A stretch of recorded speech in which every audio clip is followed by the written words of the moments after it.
तो एक बार मैंने अपने टीचर से पूछा था कि स्प्रिंग का मतलब क्या होता है। तो मैम ने बताया कि स्प्रिंग का मतलब होता है एक ऐसा मौसम जब चीजें नया होता है, हरा भरा होता है। तो मैंने ये सोच लिया कि लॉस्ट स्प्रिंग का मतलब होता होगा कि कोई मौसम को चुरा के लेके चला गया, बट ऐसा कुछ नहीं है। आज का जो हमारा ये स्टोरी है, lost spring stories of stolen childhood, ये कहानी है दो बच्चों का, साहेब और मुकेश, जिन्होंने अपना बचपन खो दिया था अपने फैमिली की जिम्मेदारियों को उठाने के कारण और गरीबी के कारण। तो लॉस्ट स्प्रिंग सिंबलाइज कर रहा है वो होप, वो उम्मीद जो बच्चों के अंदर होता है, बट इन दोनों के अंदर नहीं था क्योंकि उन्होंने वो खो दिया था। हम शुरुआत करते हैं साहिब की स्टोरी के साथ, जिसका टाइटल है some time I find a rupee in the garbage.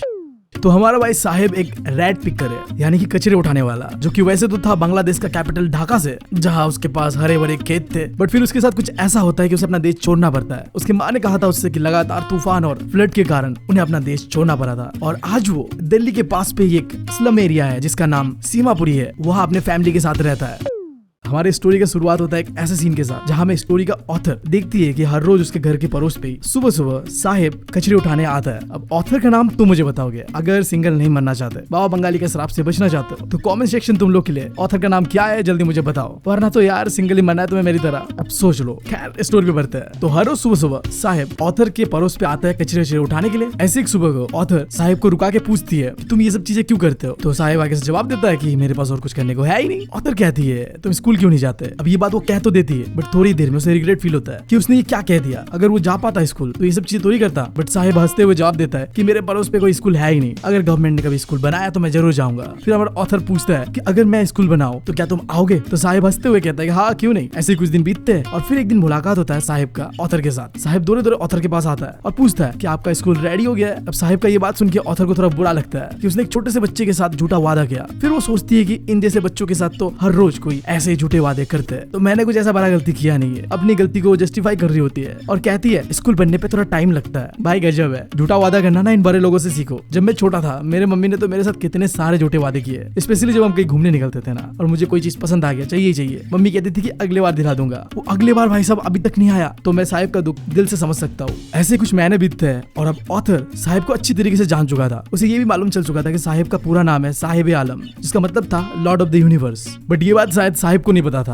क्योंकि साहिब का जो कंडीशन था ना वो भी कुछ ऐसा ही था। ना उसके पैरों पे चप्पल था और जो उसने कपड़े भी पहने थे वो भी गंदा था, फटा हुआ था। उसे कहीं से भी देख के ऐसा नहीं लग रहा था कि वो लॉर्ड ऑफ द यूनिवर्स है। अब कुछ महीने बीतने के बाद अब ऑथर को सिर्फ साहिब के बारे में नहीं, साहिब के जितने दोस्त थे उनके बारे में भी थोड़ा बहुत पता चल चुका था। साहिब और उसके दोस्त मॉर्निंग बर्ड की तरह थे। सुबह होते ही नंगे पैर दौड़े दौड़े सड़कों पे इधर उधर कचरा उठाते रहेगा और जैसे ही शाम होगा वो अपने घर चले जाते थे। ऐसे एक दिन ऑथर ने साहिब के एक दोस्त को पूछा कि तुम बिना चप्पल के ऐसे क्यों घूमते हो। तो उसने जवाब दिया मेरे मम्मी ने चप्पल को शेल के ऊपर में रखा हुआ है, उतार के देती नहीं तो मैं पहनूं कैसे। बगल में खड़ा हुआ दूसरा बच्चा कहता है अगर वो उतार के दे भी देना फिर भी तू फेंक देगा। फिर ऑथर जब उसकी तरफ देखती है तो उसने चप्पल तो पहना हुआ था बट मिसमैच वाला चप्पल था, एक पैर में कोई और चप्पल एक पैर में कोई और चप्पल। जब पूछती है ऑथर ऐसा क्यों पहना तुमने, वो कुछ कहता नहीं है, एम्बैरस हो जाता है। और जो तीसरा बच्चा होता है वो तो कहता है मुझे तो जूते पहनने हैं, बट उसे देख के ऐसा नहीं लग रहा था कि कभी भी उसने जूते आज तक पहना होगा। अब ये सीन देख के मुझे अपने पेरेंट्स के ऊपर दया आ रहा है यार, कितने अच्छे यार वो लोग।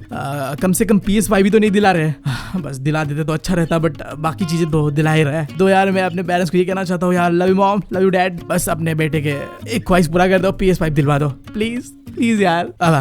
खैर स्टोरी पे वापस आते हैं। अब ऑथर सोच रही होती है कि उसने ना देश भर ट्रैवल किया है और उसने ऐसा ऑब्जर्व किया है कि शहर से लेके गांव के सड़कों तक बच्चे ऐसे ही नंगे पैरों पे घूमते हैं और इसका एक्सप्लेनेशन ऐसा दिया जाता है कि ये गरीबी के कारण नहीं, उनका ट्रेडिशन है। बट ऑथर का मानना कुछ और था। ऑथर मानती है कि ये कंडीशन बस गरीबी के कारण ही हो सकता है। उसे याद आता है एक इंसान का कहानी जो कि उदुपी से था। वो एक पुजारी का लड़का था और बचपन में जब भी वो स्कूल जा रहा होता था ना तो मंदिर के पास रुक कर भगवान को विश करता था कि काश मेरे पास भी जूते दे दे भगवान। और 30 साल बाद जब वो उसी टेम्पल को विजिट करता है वो देखता है एक नया पुजारी है और जो उसका बेटा था वो फुल यूनिफॉर्म पे जूते सॉक्स बैग्स पहना हुआ था, जिससे वो कंक्लूड करता है हो सकता है पुजारी के बेटे को जूता मिल चुका था। बट आज भी कुछ ऐसे बच्चे लाइक मेरे पड़ोस का वो कचरे उठाने वाले बच्चे जिन्हें अब तक शूज नहीं मिला था।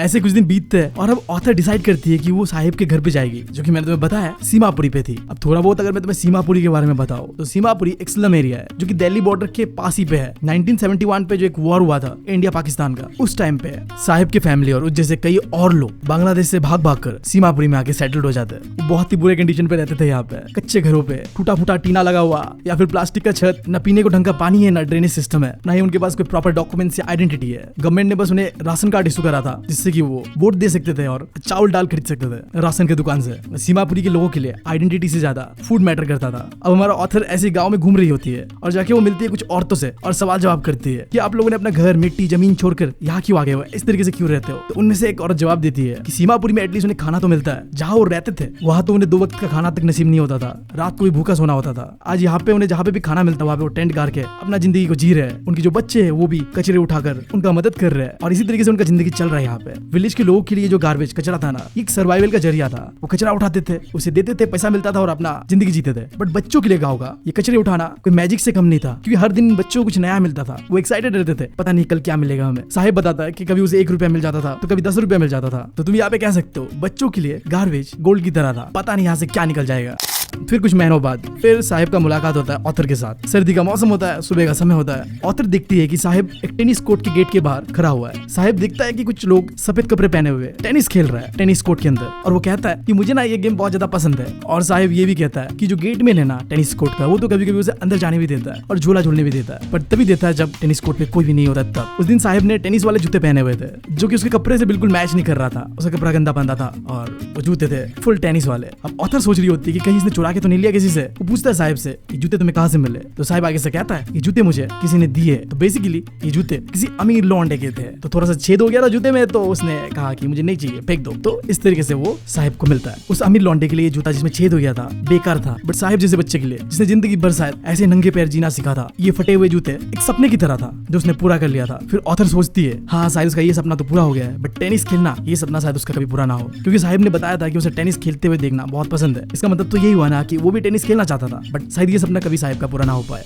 सही में तुम लोगों से कुछ शेयर करूँ तो मेरे साथ भी बचपन में कुछ ऐसा हुआ था। तो हमारे यहाँ पे नया नया फुटबॉल क्लब खुला था जहाँ बच्चे जाके फुटबॉल खेलना सीखते हैं। मेरे कुछ दोस्तों ने भी ज्वाइन करा था, मैं भी चाहता था कि उनके साथ जाके खेलूं, बट वहाँ का कंडीशन ये था कि तुम्हारे पास अपना फुटबॉल बूट होना ही चाहिए। मेरे पास नहीं था यार। अब कुछ महीने पहले पापा को कितना रोना धोना कर क्रिकेट किट्स मंगवाया था कि तुम्हारा बेटा यार क्रिकेटर बनेगा। अब क्या क्या था पापा से कि नहीं अब तुम्हारा बेटा फुटबॉलर बनना चाहता है, समझो यार। तो मैंने पापा से कभी नहीं कहा, मैं अपने दोस्तों को दूर से खेलते हुए देखता था। बुरा तो लगता था बट क्या कर सकते हैं, स्टोरी भी वापस आता है। अब थोड़ा और समय बीतता है और एक दिन ऑथर देखती है कि साहिब ना अपने हाथों पे दूध का एक कंटेनर लेके कहीं जा रहा होता है। वो साहिब को पूछती है कि कहाँ जा रहे हो। तो साहिब आगे से जवाब देता है कि मैं जा रहा हूँ काम पे। मैं आजकल काम करता हूँ चाय के टपरी पे, मुझे 800 रुपए महीने के मिलते हैं और खाना पानी भी मिल जाता है। अब जब वो कह रहा होता है ना ये चीजें, तो ऑथर उसके चेहरे की ओर देखता है और उसका चेहरा बिल्कुल बदल चुका था। वो जो बचपना था, बेफिक्री था, टेंशन नहीं था भाई साहब। भले वो कचरे उठाया करता था एक समय पे, बट चिल था यार वो बच्चा। बट शायद अब उसे ये चाय का कंटेनर भी भारी लग रहा था। वो दिल से ये काम नहीं कर रहा था, बस मजबूरी से कर रहा था। इसीलिए शायद आज साहिब को उस कचरे के बैग से ज्यादा भारी लग रहा था ये हल्का सा चाय का कंटेनर। अब साहिब यार आजाद नहीं है, अब साहिब अपना मन का मालिक नहीं है। अब वो जो चाहे वो नहीं कर सकता, उसे वही करना होगा जो उसका मालिक कहेगा। तो यार इसी सैड एंडिंग के साथ ये स्टोरी होता है खत्म, जहाँ में साहिब ने अपना बचपन खो दिया, उसका आजादी खो दिया। और ये सारी चीजें हुआ इसलिए क्योंकि उसका घर का रिस्पॉन्सिबिलिटी, गरीबी उसके सामने आ चुका था, जिसने उसका बचपन छीन लिया था उससे। ये स्टोरी काफी लंबा है, तो ये है पार्ट 1। अब इंतजार करना पार्ट 2 के लिए। अगर वीडियो अच्छा लगा, मेरा काम पसंद आया, तो यार पार्ट 2 के लिए कमेंट करो और सब्सक्राइब करना भूलना मत। अपने दोस्तों के साथ शेयर भी कर दो। भाई को तुम्हारे सपोर्ट का बहुत ज्यादा जरूरत है, तो यार कर दो यार। मिलते हैं अगले वीडियो में, क्यों? सही है ना? Thank you, love you all.